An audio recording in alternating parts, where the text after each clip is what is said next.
কসাই বলে আমার মা প্রতিদিন রাতে খুশি হয়ে একটা পাগলা দোয়া করে, গত কয়েক বছর ধরে এই দোয়াটা করছে, অনেক বছরের দোয়া। আমি জানি কোনোদিন এই দোয়াটা কবুল হবে না।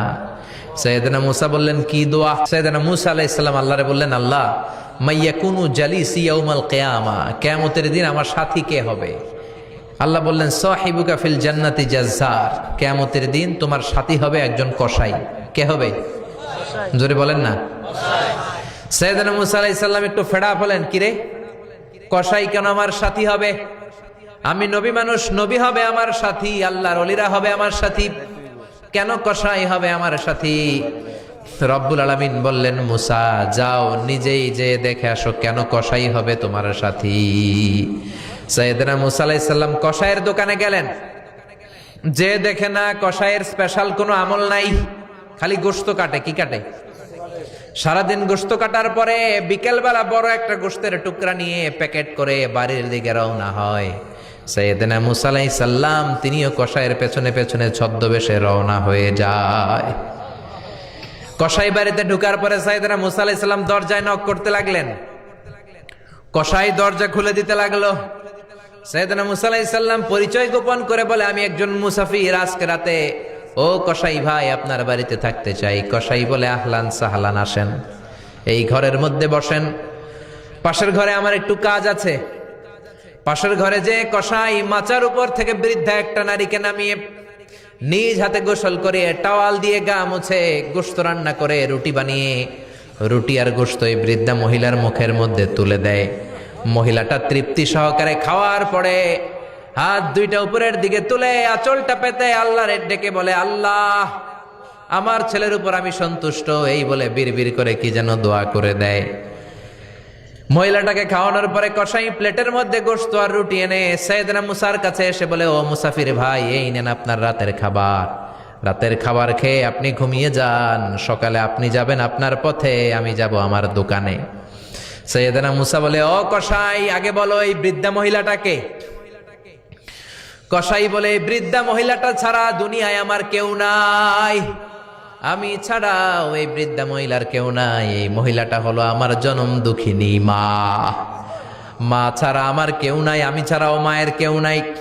প্রতিদিন আমি আমার মারে গোসল করাই, নিজ হাতে রান্না করে খাওয়াই। সাইয়েদনা মুসা বলে, তোমার মা হাত তুলে কি দোয়া করলো এটা বলো। কসাই বলে, আমার মা প্রতিদিন রাতে খুশি হয়ে একটা পাগলা দোয়া করে, গত কয়েক বছর ধরে এই দোয়াটা করছে, অনেক বছরের দোয়া। আমি জানি কোনোদিন এই দোয়াটা কবুল হবে না। সাইয়েদনা মুসা বললেন কি দোয়া? কসাই বলে, আমার মা খুশি হওয়ার পরে চোখের পানি ছেড়ে দিয়ে হাত তুলে বলে, আল্লাহ আমি আমার ছেলের উপর অনেক সন্তুষ্ট। শুনেছি এই জামানার বনি ইসরায়েলের সবচেয়ে বড় পয়গম্বর, তার নাম নাকি মুসা কালিমুল্লাহ। আমি তোমার কাছে দোয়া করে গেলাম, আমার ছেলেরে তুমি ওই মুসা নবীর সাথে জান্নাতে ঢুকাইয়া দিবা। মুসা আলাইহিস সালাম বলে, কানেকশন তো এই জায়গায়, আসল কানেকশন তো এখানে, এটা তো মায়ের দোয়ার বরকত। আল্লাহু আকবার। এজন্য মায়ের দোয়ার বরকতে কসাইকেও নবীর সাথী বানিয়ে দিয়েছে কে? বিশ্বনবী বাবা মার আদর পায় নাই, জন্মের আগে বিশ্বনবীর বাবা নাই, 6 বছর বয়সে মা নাই, দাদার কাছে মানুষ হয়েছেন, চাচার কাছে মানুষ হয়েছেন। বিশ্বনবী হুদাইবিয়ার উমরা যেদিন করতে যাবেন 1400 সাহাবীকে নিয়ে বিশ্বনবী উমরা করার জন্য রওনা হলেন। পথিমধ্যে আবওয়া নামক জায়গার মধ্যে বিশ্বনবীর মায়ের কবর। বিশ্বনবীর মায়ের নাম কি?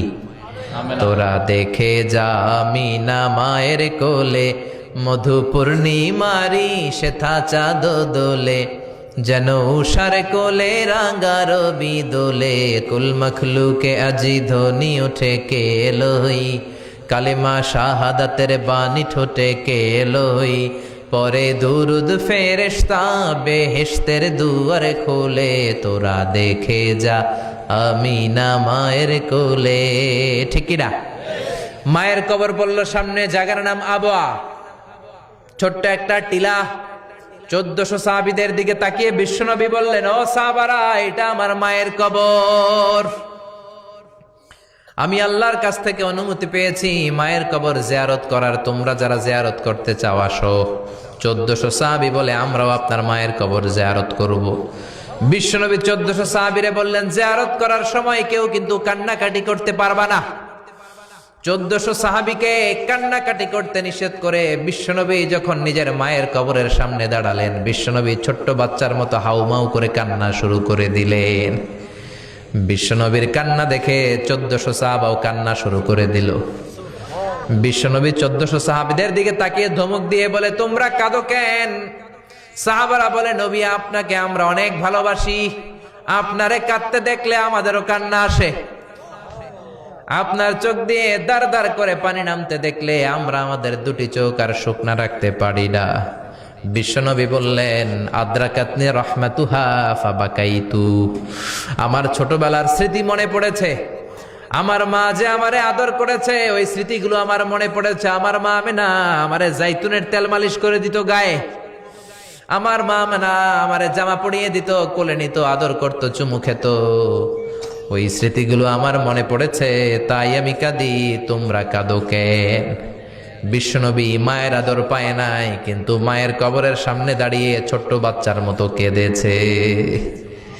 এজন্য মায়ের দোয়ার দরকার আছে না নাই? বিশ্বনবী কানা ইউকাসিমুল আহমান ফিল জিআররানা, জিআররানা নামক জায়গার মধ্যে বিশ্বনবী কুরবানির গোশত বিতরণ করছেন। কিসের গোশত? বাংলাদেশে কুরবানির গোশত বিতরণ হয় কি হয় না? জোরে বলেন। বিশাল লম্বা লাইন। বিশ্বনবী লাইনের মধ্যখান থেকে বৃদ্ধা একটা নারীকে আলাদা করে নিয়ে আসলেন। বিশ্বনবী নিজের গায়ের চাদরটা বিছিয়ে দিলেন, মহিলাটারে বসালেন, বড় একটা গোশতের টুকরা দিলেন, প্যাকেট দিলেন। বৃদ্ধা মহিলাটাও বিশ্বনবীর মাথার মধ্যে হাত বুলিয়ে দিয়ে দোয়া করে গেল। সাহাবীরা বললেন, ইয়া রাসূলুল্লাহ, ইয়া হাবিবাল্লাহ, হাজার হাজার মানুষ, কাউকে তো লাইন থেকে আলাদা করলেন না। কে এই বৃদ্ধা মহিলা? কেন এই মহিলারে নিজের চাদরের উপরে বসতে দিলেন? বিশ্বনবী বললেন, জন্মের আগে আমি বাবা হারালাম, 6 বছর বয়সে মাকে হারিয়েছি, মায়ের বুকের দুধ আমি খেতে পারি নাই। যেই মহিলাটারে আমার চাদরের উপরে বসতে দিলাম, এই মহিলাটা হলো আমার দুধ মা হালিমা, বনু সাদ গোত্রের হালিমা। এই হালিমার বুকের দুধ খেয়ে আজকে আমি তরতাজা নবী মুহাম্মদ। চিল্লায় কোন আল্লাহু আকবার। এজন্য মা বাবার দোয়ার দরকার আছে না নাই? কখনো মা বাবার সাথে বেয়াদবি করা যাবে না, গরম আওয়াজে কথা বলা যাবে না, উচ্চবাচ্য করা যাবে না, কোমল আচরণ করতে হবে, মা বাবার দোয়া নিতে হবে। কোন কারণে মা বাবার সাথে যদি ঝগড়া হয়, বাকবিতণ্ডা হয়, আজকের মাহফিলের পরে মা বাবার পা ধরে আমরা ক্ষমা চাবো। রাজি আছেন? সবাই রাজি আছেন? কেউ যদি মা বাবার পা ধরে ক্ষমা চায়, মা বাবা কি ক্ষমা না করে পারে? আর আম্মা আব্বার পায়ে ধরে চোখের পানি ছাড়তে কি কোনো লজ্জা আছে? জোরে বলেন, আছে? আজকে আমরা ক্ষমা চাইবো, আজকে আমরা দোয়া নিব। মা বাবার দোয়া সবচেয়ে বড় দোয়া। মায়ের দোয়া থাকলে ওই ব্যক্তি কখনো ব্যর্থ হয় না। মায়ের দোয়া, আল্লাহর রহমত, এই দুইটা যদি জিনিস যদি কারো জীবনে থাকে, সফলতা তার হাতে ধরা দিবে, ঠিক কিনা? এজন্য আল্লাহ বললেন, আমার স্পেশাল ফয়সালা দুইটা। কয়টা? ওয়াকাদা রাব্বুকা আল্লা তা'বুদু ইল্লা ইয়্যা ওয়া বিল ওয়ালিদাইনি ইহসানা। প্রথম ফয়সালা ইবাদত হবে একজনের, তিনি কে? আল্লাহ। আল্লাহ ছাড়া অন্য কারো জিকির করা যাবে? আল্লাহ ছাড়া অন্য কারো কাছে চাওয়া যাবে? আল্লাহ ছাড়া কোনো মাজারে যে সেজদা দেয়া যাবে? দ্বিতীয় ফয়সালা হলো মাতা পিতার খেদমত করতে হবে। আমরা যতটুকু পারি মা বাবার জন্য অর্থ ব্যয় করব, তাদের খেদমত করব, তাদের কাছ থেকে দোয়া নিব। আমাদের জীবনকে উজালা করে দিবে কে? আরো জোরে বলেন, কে? আল্লাহ তাআলা আমাদের সবাইকে কথাগুলো বুঝার ও আমল করার তৌফিক দান করুক। আমরা পড়ি আমিন।